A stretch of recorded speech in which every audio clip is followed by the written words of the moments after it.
Bonjour à tous et bienvenue sur Astro Kaka. Aujourd'hui, nous allons parler des transits de Saturne. Saturne qui repasse en marche directe, donc va à nouveau de l'avant.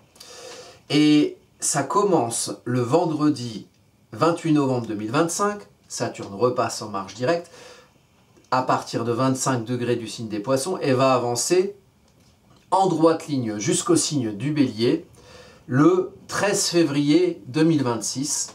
Et donc du 28 novembre 2025 au 13 février 2026, il y aura une ambiance saturnienne, puisque c'est notre sujet, Saturne, qui va être impactée par cette carte-ci. Donc cette carte a un impact de plusieurs mois, de fin novembre jusqu'à mi-février 2026, de fin novembre 2025 à mi-février 2026. Le démarrage, le redémarrage de l'énergie saturnienne dans le signe des Poissons.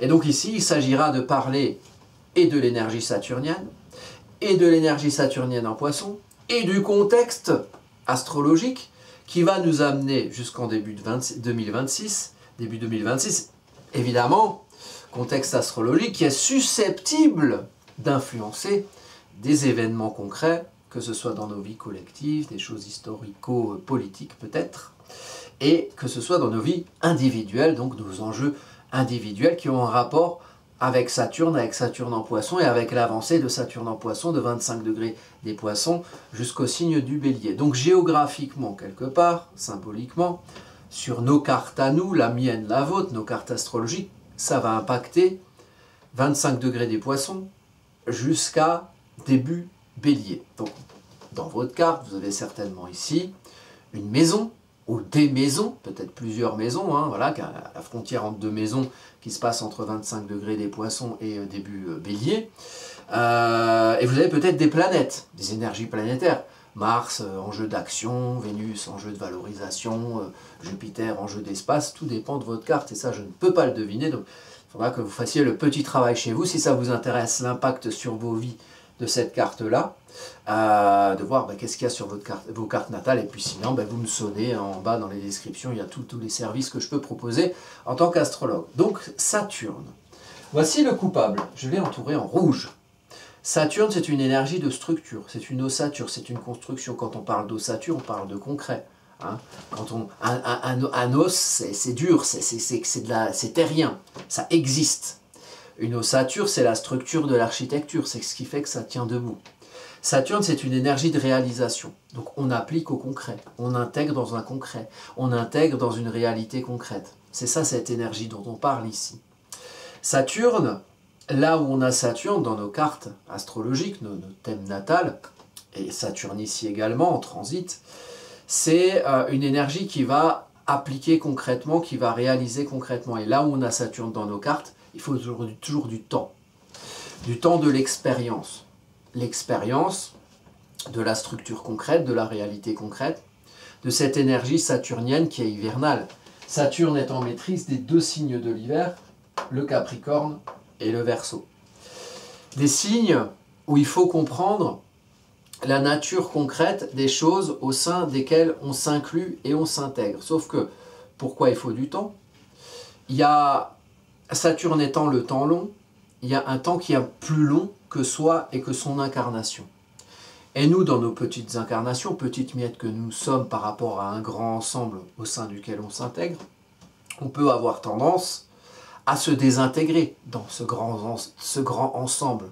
Ces autorités de milieu, ces institutionnels établis, ces réalités concrètes qui existent, auxquelles on doit nécessairement s'intégrer, auquel on va un temps peut-être se conformer, mais l'idée, c'est de réussir à intégrer qui on est soi, et donc d'avoir une certaine conscience de qui on est, pour pouvoir faire valoir sa vision de l'architecture dans les structures concrètes au sein desquelles on s'intègre. Et c'est pour ça que Saturne a mauvaise presse, les signes de l'hiver ont mauvaise presse, l'hiver a mauvaise presse. Il fait froid, on ne fait pas n'importe quoi, on ne fait pas n'importe comment. Si on sort le cul nu dans la neige, on va se rendre compte qu'on a froid au cul, et à un moment donné, l'expérience va nous amener, si on n'est pas trop sadomaso, à se faire que la prochaine fois qu'on sort, on va mettre un futal, ou une jupe, ou ce qu'on veut, une culotte, j'en sais rien. Mais en tout cas, l'idée c'est d'avoir fait l'expérience du froid de l'hiver, limitant, restrictif, pour pouvoir en faire une expérience qui permet derrière d'être réaliste, constructif, constructeur et responsable, pour réussir à sortir dans un univers qui peut parfois être rigoureux, en étant capable de tenir, d'être solide, de construire sa maison en briques des trois petits cochons, fruit de l'expérience de la maison en paille et de la maison en bois, qui se sont effondrés lorsque les loups de l'hiver ont soufflé. Alors on fait une maison en briques qui est plus solide et les loups de l'hiver ils peuvent souffler, ça tient. Donc comment on construit quelque chose de solide et de constructif en tant que soi, qui s'intègre à une réalité, mais comment on ne se désintègre pas soi dans ces réalités en construisant quelque chose, une maison en briques des trois petits cochons, mais qui à l'intérieur protège un salon confortable cancer et des choses avec lesquelles on est en phase émotionnellement et affectivement. Ça, c'est tout l'esprit de Saturne. Alors Saturne, c'est pas tout l'esprit de Saturne, on pourra en dire plein, mais j'ai pas 4 heures de conférence, donc on va se contenter de ce résumé. Et donc Saturne ici en Poisson. Saturne en Poisson, l'énergie des Poissons, c'est une énergie de sens, c'est une énergie d'esprit, c'est une énergie de spiritualité, c'est une énergie de musique qui nous habite et qu'on incarne, et justement qu'on incarne. Nous sommes des chilicones incarnés, hein. Nous sommes des petits haricots baignés dans la sauce tomate, et nous avons, avec un petit peu de piment, parce que c'est le piment de la vie, hein, et puis après ça nous fait faire des beaux cacas qui nous crament bien le cul, et donc l'énergie qui nous traverse quelque part, là on la sent bien. Donc Saturne en Poisson, les Poissons, c'est finalement on incarne dans la Terre, c'est une planète de Terre, c'est même la seule planète de Terre, Saturne, exclusivement de Terre, élément de Terre, concret, le plancher des vaches, les réalités, se construire dans la réalité, se construire avec une ossature solide pour tenir dans la réalité. Et donc on lie cette Terre saturnienne avec l'esprit des choses Poissons, avec le sens du pourquoi on construit, l'inspiration qui nous amène à faire valoir de telle ou telle manière notre vision de l'architecture et à réaliser quelque chose qui suive notre vision. Alors là, je vous entends vous dire « Oh, encore ces putains d'architectes avec leur maison d'architectes qui tiennent pas debout ». Alors attention, parce qu'il faut que ça reste constructif, ce que vous réalisez.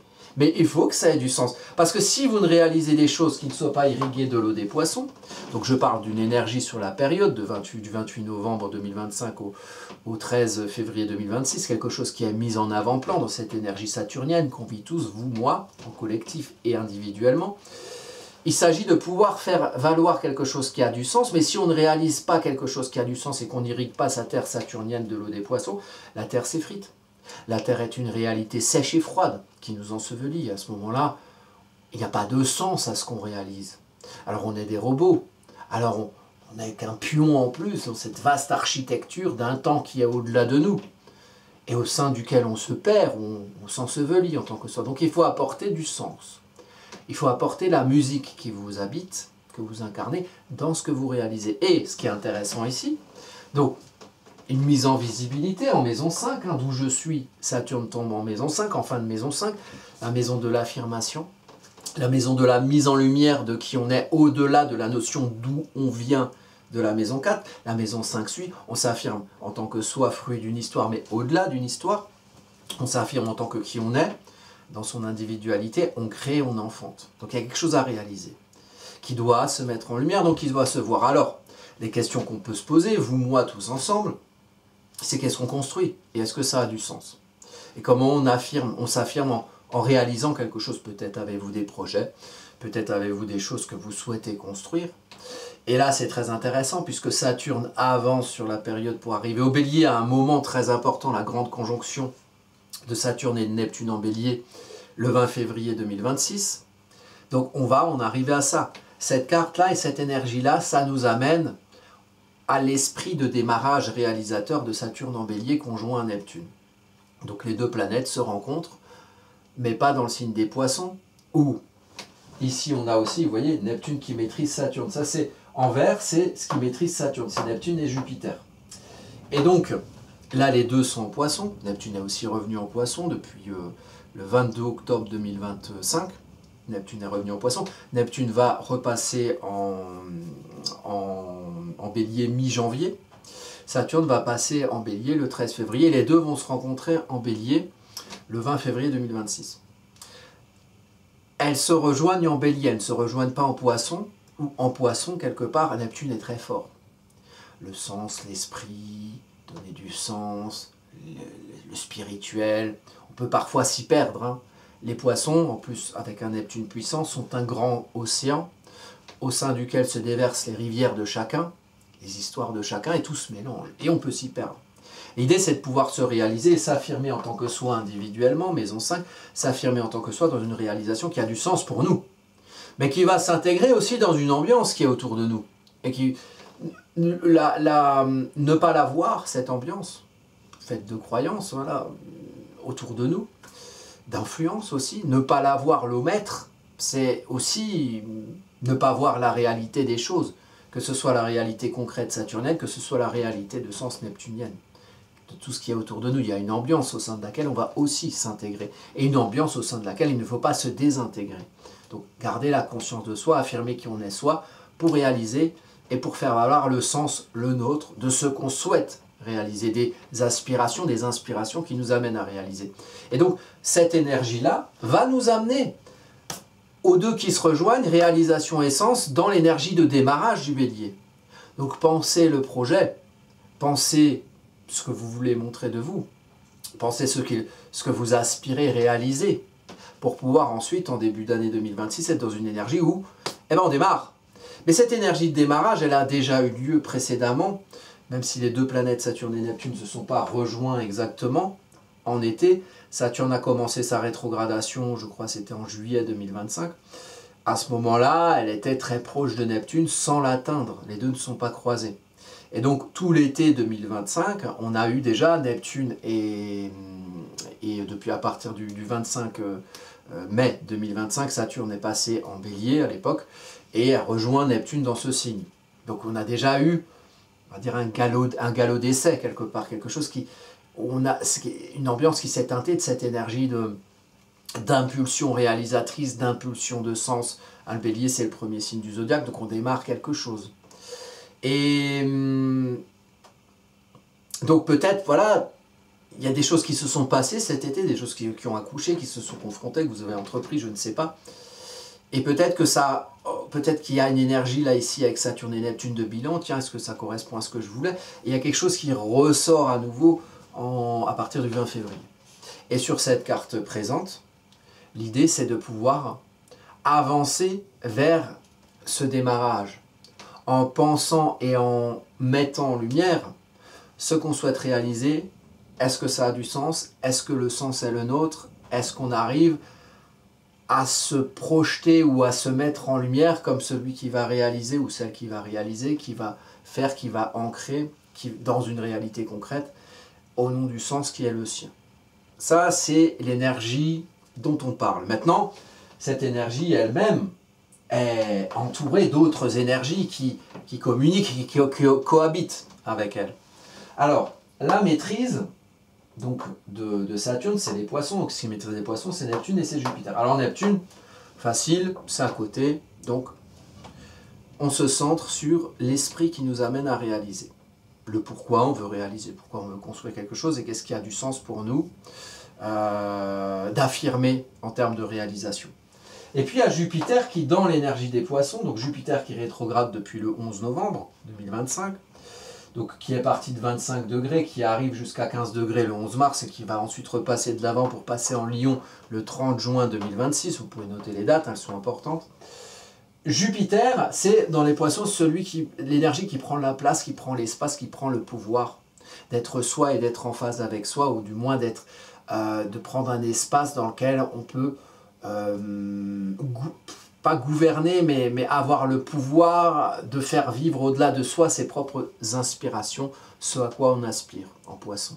Et ici, Jupiter est en Cancer exalté. C'est ce qui fait qu'on a une place à prendre, un espace à prendre, un pouvoir à prendre, d'être en phase avec soi, d'être en confort émotionnel et affectif avec qui on est, se sentir en sécurité émotionnelle pour exprimer qui on est soi, au-delà de soi en maison neuve, transmettre qui on est au-delà de soi et se sentir bien parce qu'en fait on est en phase avec ce qu'on projette, ce qu'on transmet, ce qu'on exprime avec son expression sociale.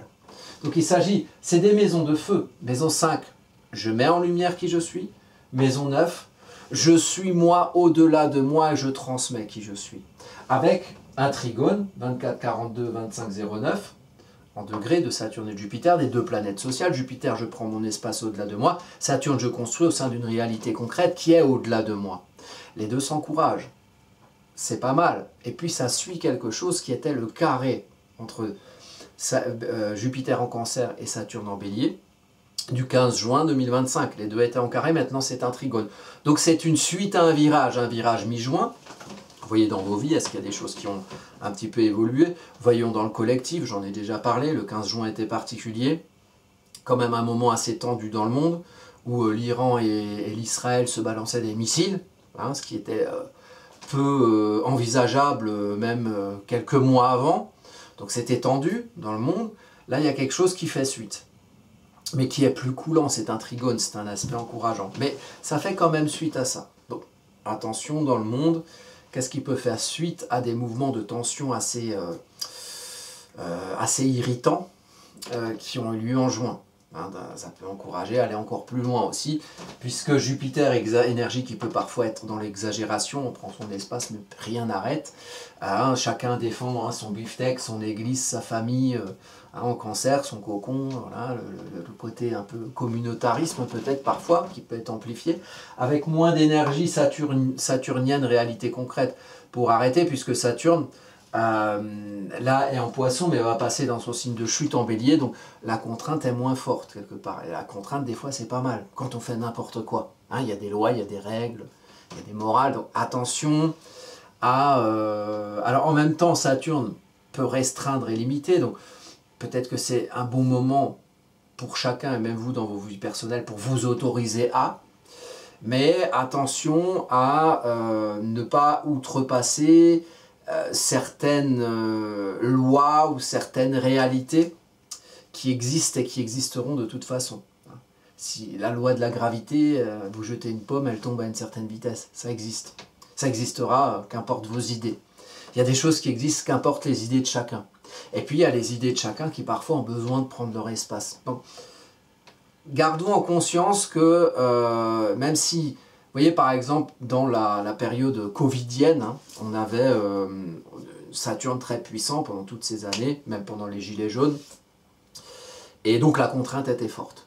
Hein, donc on pouvait vraiment, là, c'était dur de sortir parfois les contraintes d'une réalité restrictive et limitante qui semble parfois être une prison. Là, cette énergie-là est moins forte. L'énergie jupitérienne d'espace est plus puissante. Mais ça ne veut pas dire qu'il faut faire n'importe quoi et n'importe comment. Et je dis ça pour vous, pour moi, mais je dis ça aussi pour nos bons amis, dirigeants, hein, qui voilà, laissent aller un petit peu, sont un peu plus décomplexés par rapport à une réalité que eux-mêmes subissent ou vivent, la réalité du ce pourquoi ils sont là, et de ceux qui sont censés, et quand je dis ceux, c'est CE et CEUX, qu'ils sont censés représenter. Parce qu'il y a aussi une réalité concrète pour eux à ce moment-là, à ce niveau-là. Chacun le vit, Saturne, et Jupiter aussi, dans sa vie. Même les grands ayatollahs qui nous disent quoi vivre, quoi penser, et qui nous apportent les moultes contraintes limitantes et restrictives saturniennes qu'on peut subir parfois. Hein. Saturne, c'est la loi, c'est l'institutionnel établi. C'est-à-dire qu'eux aussi représentent un institutionnel établi et ces dirigeants politiques. Et s'ils s'éloignent trop de, on va dire, l'esprit de la loi, de l'esprit Poisson, la loi Saturne, il y a des conséquences pour tout le monde. Voilà. Donc, si vous m'écoutez, attention, attention, hein, monsieur les dirigeants, hein, parce que vous aussi vous êtes soumis à des contraintes de réalité. Et nous aussi, et c'est très bien, on vit tous ces énergies. Alors, donc, Saturne, les deux planètes sociales, Saturne, Jupiter en trigone, et en trigone également avec Vénus en Scorpion. Donc là, je parle bien, hein, on considère bien la période du 28 novembre 2025 au 13 février 2026. Donc il y a quelque chose qui avance pour accoucher en début 2026. Alors, début 2026, conjonction Saturne-Neptune. La dernière fois qu'il y a eu cette conjonction, c'était au moment de la chute du mur de Berlin. Petit truc important qui concernait les grands ensembles, le début de la chute ou la continuité de la chute de l'Empire soviétique, l'avènement de l'Union européenne, la fin d'un cycle, le début d'un nouveau. Voilà, on parle de la Russie un petit peu en ce moment, on parle de l'Union européenne aussi, on parle de la contrainte des lois saturniennes, on parle de l'esprit de la loi neptunienne, donc tout ça, on secoue bien, puis chacun avec ses idées se fera ses conclusions, on sera peut-être amené à voir ou à avoir des velléités d'affirmation personnelle au sein de ces réalités, de ces grands ensembles, dans la période. De fin 2025, début 2026. Donc Vénus, en exil en Scorpion. Moi je l'appelle souvent la Vénus en zone de guerre. Ça tombe bien vu les grands ensembles dont je parle, qui sont très bellicistes actuellement.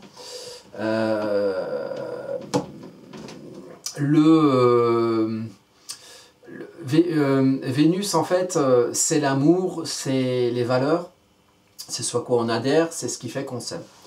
Vénus ici est en toute fin de maison 1. Je suis, j'aime qui je suis. En Scorpion, j'aime la vérité de qui je suis. Vénus, pour se trouver, doit se fouiller, doit se chercher en Scorpion, au-delà des surfaces visibles, au-delà de ce qui empêche d'y voir clair qui j'aime être au fond.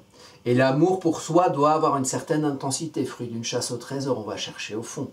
On va chercher au-delà de ce qui nous empêche. Quelle est la vérité de ce qui fait qu'on s'aime, au fond, de ce qui fait qu'on représente ses valeurs, qu'on représente qui on aime être, en allant au-delà de la surface vénusienne des choses. C'est-à-dire qu'il y a quelque chose de profond à aller chercher pour justifier ce qu'on va représenter, ce qu'on va aimer représenter. Donc aller au-delà du Vénus de surface quelque part. C'est un Vénus profond qui va représenter le moi, donc qui je suis, qui vous êtes, qui on est, la personne, l'identité. J'aime qui je suis parce que je suis allé chercher profondément ce qui justifie ce qui fait que je m'aime, donc le pourquoi du comment. Ça encourage ce qu'on réalise, donc c'est parce qu'on aime qui on est qu'on réalise quelque chose qui a du sens, et ça encourage la prise d'espace au-delà de soi pour faire valoir ses avis, ses idées dans le monde au sein duquel on va intégrer qui l'on aime être. Bon.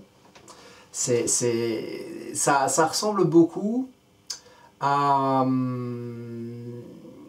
ce dans quoi cette carte est à l'égide de l'ambiance dans laquelle cette carte est, puisque cette carte est sous l'égide de la nouvelle lune en Scorpion. Donc je vous encourage à aller voir cette carte en parallèle. Je l'ai interprétée, c'est la vidéo qui précède celle-ci. Nouvelle lune en Scorpion, qui est très quête existentielle, quête de la vérité du moi. Qu'est-ce qui m'empêche d'être en vérité avec moi-même? Qu'est-ce que je dois aller chercher? Qu'est-ce que je dois aller chercher à comprendre? On est sous une période, on ne le voit pas bien, mais c'est un Mercure rétrograde. Il rétrograde encore. Là, on est le 28 novembre. Le 29, Mercure repasse en marche directe. Mais là, il est encore rétrograde. Et puis, il n'est pas loin de Vénus. Donc, chercher à comprendre qui on aime être au fond. Qu'est-ce qui justifie ce qui fait qu'on s'aime? Qu'est-ce qui justifie notre mise en avant dans quelque chose de valorisant, quelque part? Et c'est le volet qui s'est ouvert, c'est pas grave. Et donc, voilà, c'est toujours cette énergie d'introspection mercurienne qui va teinter toute la période jusqu'au 13 février 2026. Donc, comprendre comment on comprend, comprendre par quels outils on comprend, interroger la manière dont on comprend les choses, dont on les véhicule, dont on les communique, dont on les fait valoir. Ça va être prépondérant. Et ce Mercure rétrograde, attention, celui-là il est piquant, hein, l'aspect que je vais vous indiquer ici, c'est ça. Mars, Junon, Lune Noire, ensemble. Alors, sur les jours particuliers où ça a lieu, en plus ça a lieu pendant une période de Mercure rétrograde, comme si c'était déjà pas assez cet aspect, Mars puissant, planète de feu en signe de feu en Sagittaire. Junon, la petite étoile, le lien à l'autre, les personnes auprès de qui on est lié. Attention, les liens, ça peut être des menottes, hein, mourir d'amour enchaîné, hein, comme me dirait ce cher Johnny. La lune noire, un problème, une ombre à conscientiser. Donc il y a le lien entre action-confrontation, Mars, lien à l'autre, personne auprès de qui on est attaché, contractuellement ou affectivement, des proches, le couple, hein, Junon concerne beaucoup le couple, hein, l'engagement, les personnes auprès de qui on est lié, les proches, aussi les partenaires, les associés. On est en maison 2, donc ça peut aussi concerner le travail, des gens avec qui on contractualise, peut-être des collègues, voilà, des gens auprès de qui vous ne pouvez pas vous détacher comme ça, quelque part. Vous êtes lié à eux d'une manière ou d'une autre. Il y a l'énergie d'action, il y a l'énergie de lien, et il y a l'ombre du Sagittaire avec la Lune noire. L'ombre du Sagittaire, c'est l'ombre du dogmatisme, l'ombre du moralisme, l'ombre des personnes avec qui vous êtes en lien, qui peuvent parfois prendre votre arc et vos flèches à votre place, et viser à votre place, et prendre vous faire aller dans certaines directions, dans certaines églises qui ne sont pas forcément les vôtres, ou alors c'est même vous.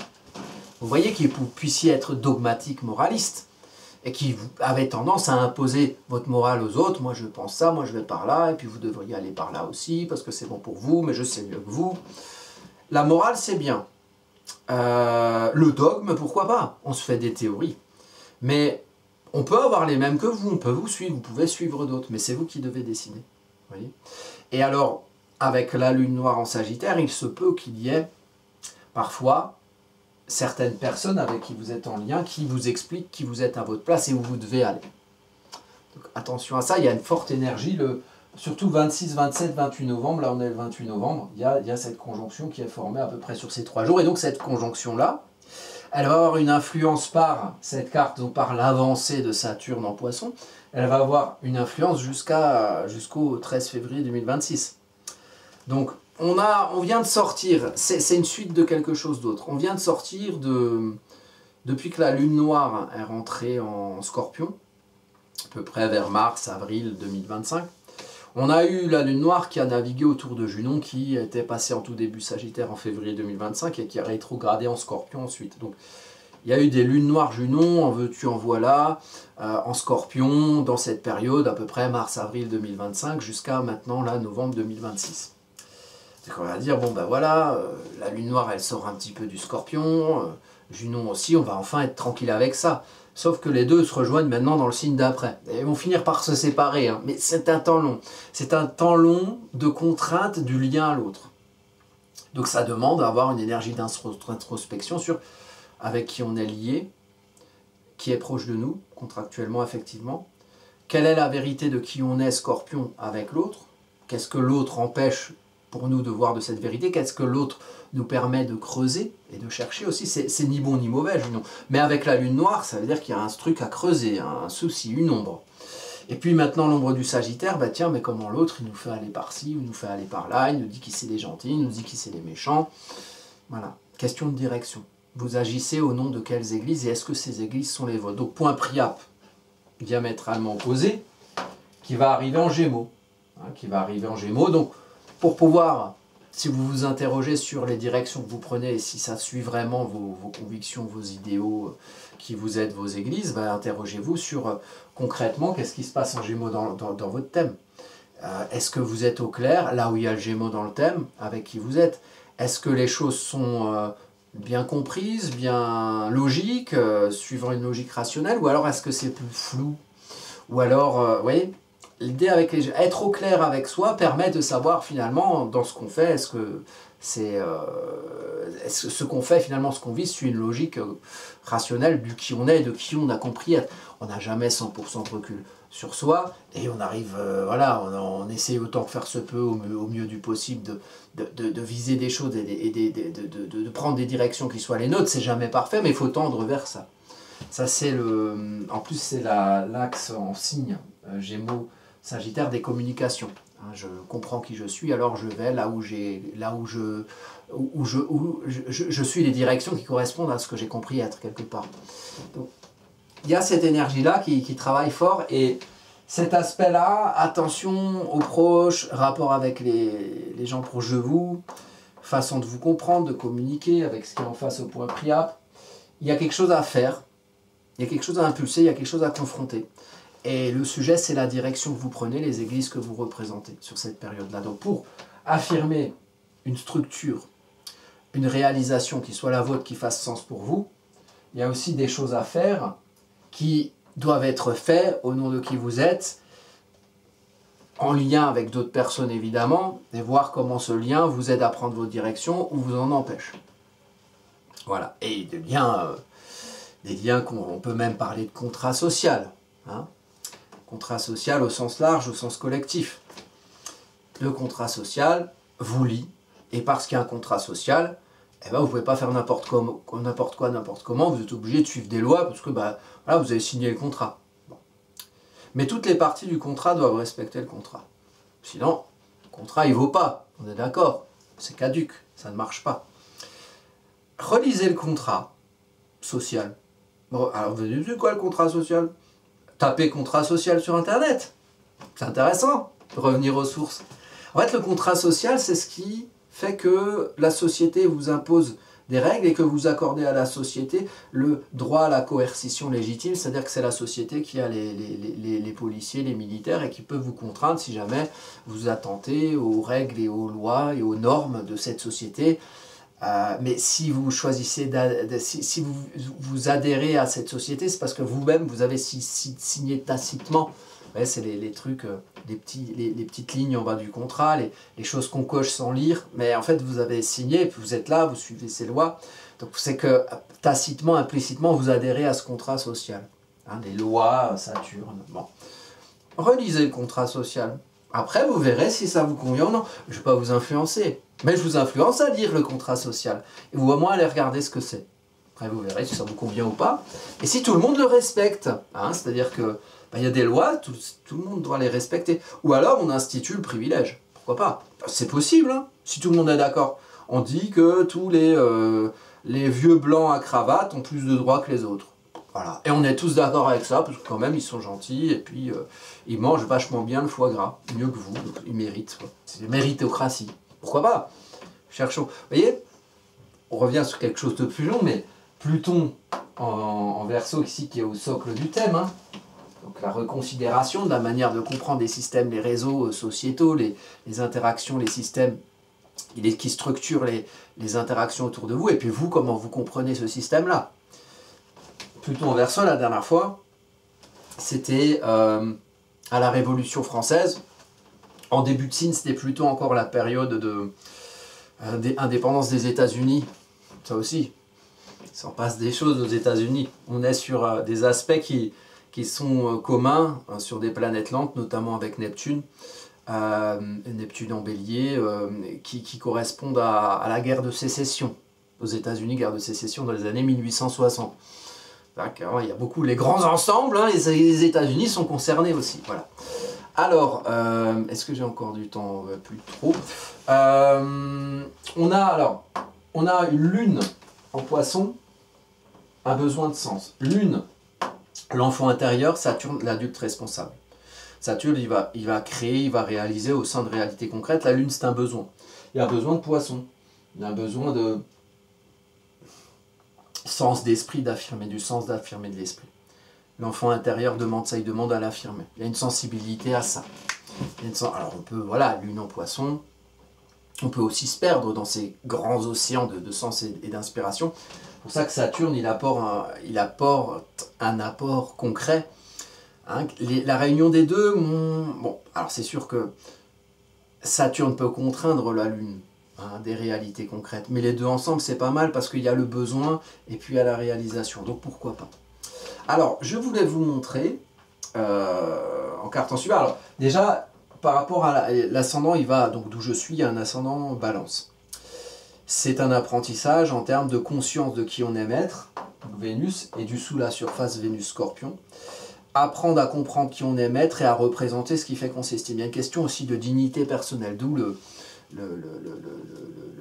petit laïus sur le contrat social. Il faut qu'on voit voilà, qui je suis, qui j'aime être, et puis comment je fais valoir ce qui fait que je m'estime. On est sur un sujet saturnien, donc les lois, la réalité concrète, les institutionnels établis, comment on arrive à s'aimer soi là-dedans et à faire valoir ce qui fait qu'on s'estime. Bon.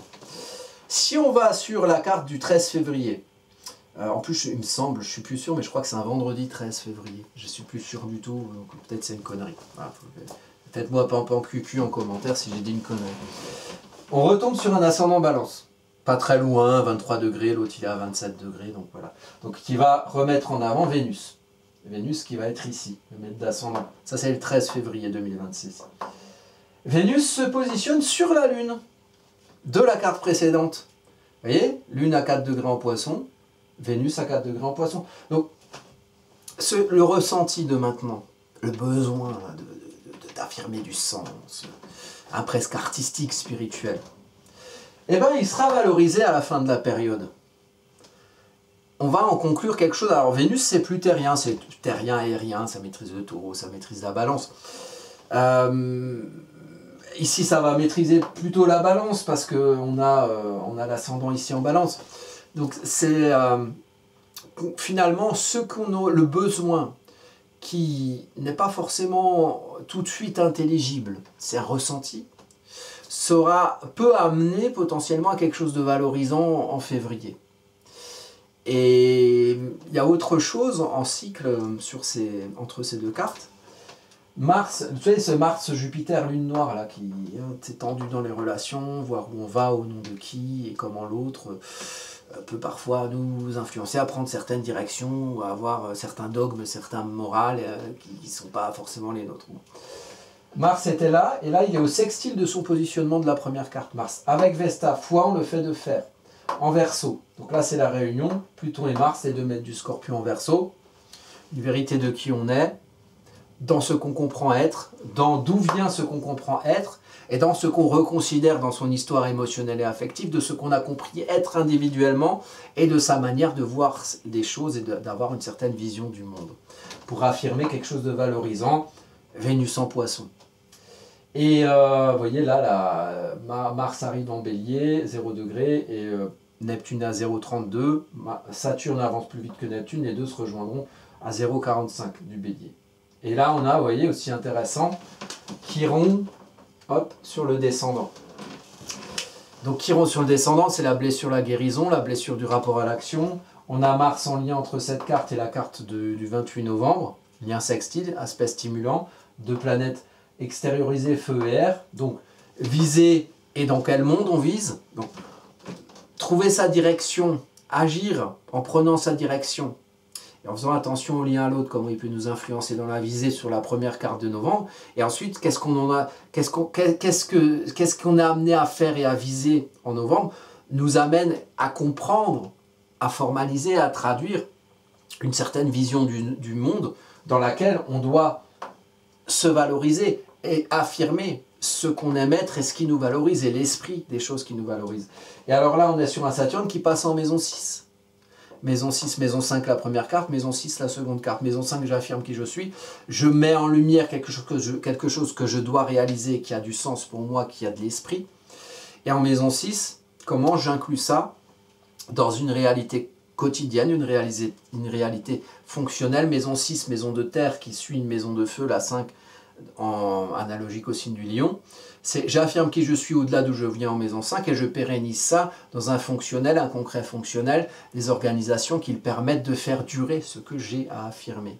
Et donc c'est en impulsant une réalisation, en l'amenant, en la faisant naître, qu'on fait durer une envie, une aspiration à la réalisation, à son affirmation dans une réalisation qui est mise en lumière sur toute cette période dont on parle.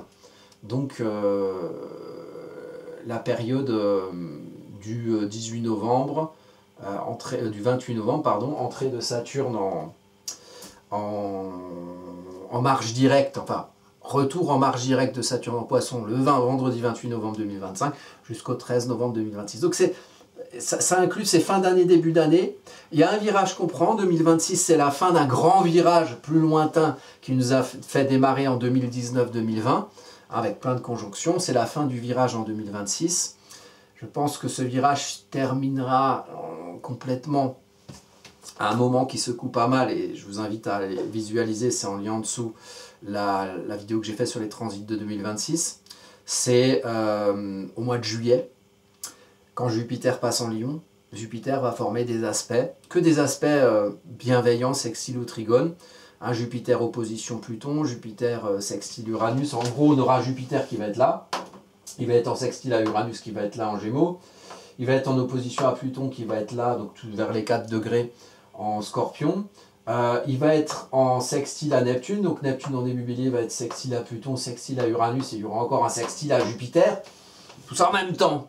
Ça n'arrive pas tous les jours. Ce qui est rare est exceptionnel en astrologie en général, avec les événements qui suivent. Donc voilà un petit peu l'idée que j'ai sur tout ça, il y a plein de choses qui se passent là dans les temps à venir. Si vous souhaitez, alors évidemment je réponds aux commentaires dans la mesure de ce qu'on peut faire en commentaire, hein. Si vous avez des questions par rapport à ça, si vraiment vous avez besoin de quelque chose de plus précis, une étude des transits, pourquoi pas, une étude de vos révolutions solaires, c'est des choses qui sont possibles sur le site astrocaca.fr. Il a été élu meilleur site d'astro de l'année, mais il a été élu par moi, donc je suis le seul votant, voilà, mais je trouvais ça intéressant de faire cette petite boutade qui ne sert absolument à rien.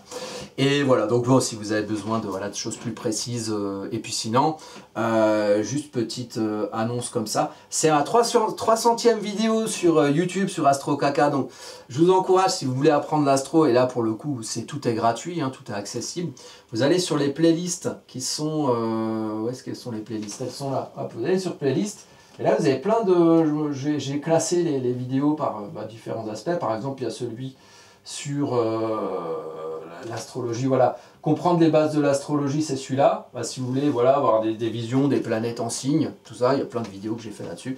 J'en ai fait 300, alors je sais pas combien ça fait, il y a 40 minutes à peu près par vidéo, donc 300 fois 40 minutes, ça fait au moins 76 800 milliards, 417 billions, mais je suis très nul en calcul, donc je ne vais pas pouvoir donner un chiffre précis. Je vous souhaite plein de belles choses pour cette période saturnienne. Saturne, le temps, c'est toujours son copain, donc il faut laisser le temps d'infuser. Et puis je vous dis à bientôt pour de prochaines vidéos.